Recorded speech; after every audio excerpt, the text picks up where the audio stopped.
गायत्री तंत्र भाग 5। गायत्री समस्त पाप नाशनी और वर देने वाली तथा भक्तों पर कृपा करने वाली है।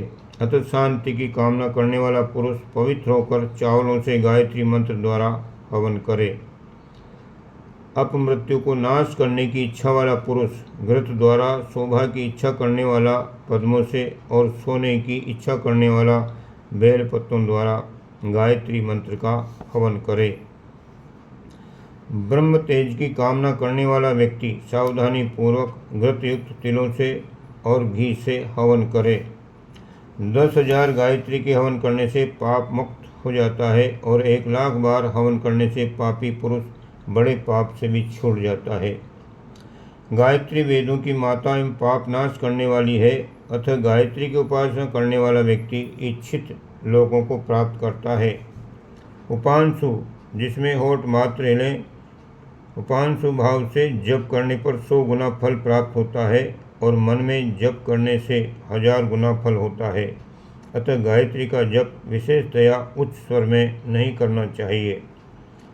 गायत्री जपने वाला पुरुष स्वर्ग को प्राप्त करता है और मोक्ष को भी प्राप्त करता है। इस कारण से समस्त प्रयत्नों द्वारा स्नान कर स्थिर चित्त हो सर्व पाप नाश करने वाली गायत्री का जप करे। जो राजा व्रत पूर्वक गायत्री का 1,00,000 होम करता है, उसके शत्रु युद्ध भूमि में उसके आगे कदापि नहीं ठहर सकते। उसके देश में अकाल मृत्यु तथा व्याधि का कभी भय नहीं रहता। अतिवर्षण, अवर्षण, मूषक, शलभ यानी टिड्डी आदि पक्षियों से रक्षा भी हो जाती है। उसे सब प्रकार की ईटियों का और राक्षसों का भय नहीं रहता, अर्थात इन सब का विनाश हो जाता है।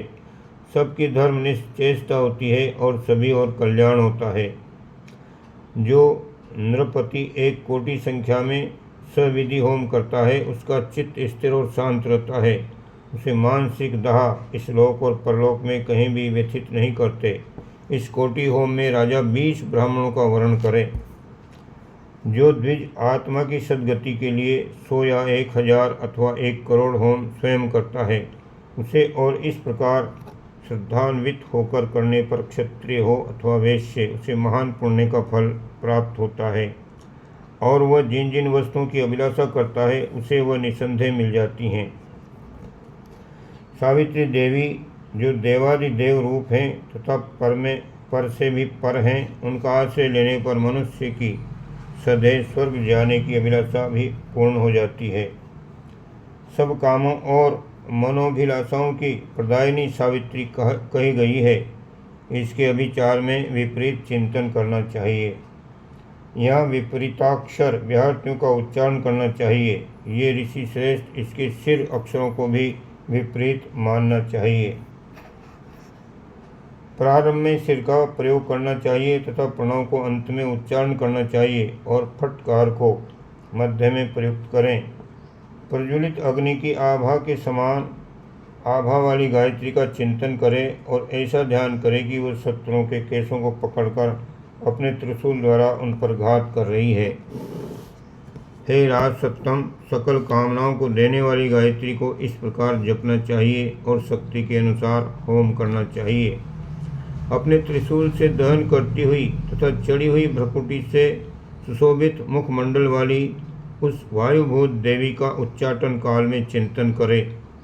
धावमान तथा साध्य को उस देश से दूर से विचार में विष मिश्रित होम करना चाहिए। अपने रक्त को कड़वे तेल में मिलाकर तथा उसमें विष मिलाकर यत्नपूर्वक होम काल में देना चाहिए, किंतु क्रोधावेश में आकर शत्रुओं के वध करने की इस रीति का प्रयोग नहीं करना चाहिए, अन्यथा शत्रु के ऊपर प्रयुक्त न हुआ तो प्रयोक्ता को निश्चय नष्ट कर डालता है। बुद्धिमानों को इसका प्रयोग निरपराधी पर नहीं करना चाहिए। हे मुनीश्वर, स्वल्प अपराध होने पर भी इसका उपयोग करना उचित नहीं है। महान अपराध करने वाले बलवान को तथा देव और ब्राह्मण को कष्ट देने वाले को जो हनन करे, उसे दोष नहीं लगता। धर्म और दान करते समय तथा स्वल्प अपराध के समय पंडित को चाहिए कि बहुपाप रूप अभिचार को कदापि न करे। जो पाप आत्मा तथा दुर्मति अनेकों के मार्ग में कंटक बना हुआ है, उस अपराधी के हनन करने वाले को महान पुण्य फल की प्राप्ति होती है। जो पुरुष भगवान के वेद और यज्ञों के द्विजों के भक्त हैं, उनके प्रति कभी अभिचार न करे। यदि ऐसा किया जाए तो वह अभिचार निष्फल हो जाता है। जो श्री कृष्ण भगवान के भक्त हैं, उनके प्रति अभिचार का प्रयोग कदापि न करें, क्योंकि इस प्रकार करने पर अपना ही विनाश हो जाता है। पाप समूह का विनाश करने वाली उस धात्री सावित्री का प्राणायाम से जप अंतर्जल से व्याहृति तथा प्रणव सहित सिर से जपना चाहिए। प्रणव के साथ न्यास करके व्याहृतियों का पृथक पृथक उच्चारण करना चाहिए। सदाचार से लौकिक और पारलौकिक सुख प्राप्त होता है, ये मैंने आपसे कहा, और क्या सुनने की इच्छा है वो मुझसे कहो। गायत्री तंत्र के अंतर्गत कुछ थोड़े से प्रयोगों का संकेत ऊपर किया गया है। इन प्रयोगों के जो सुविस्तृत विधि विधान, कर्मकांड एवं नियम बंधन हैं, उनका उल्लेख यहाँ नहीं करना ही उचित है, क्योंकि तंत्र के गुह्य विषय को सर्वसाधारण के सम्मुख प्रकट करने से सार्वजनिक सुव्यवस्था में बाधा उपस्थित होने की आशंका रहती है। इस प्रकार से गायत्री तंत्र ये मात्र संकेत भर है। यदि इन साधनाओं को करने की इच्छा है तो किसी अनुभवी गुरु के माध्यम से ही इसको किया जाना चाहिए, अन्यथा कदापि नहीं करना चाहिए। ओम शांति।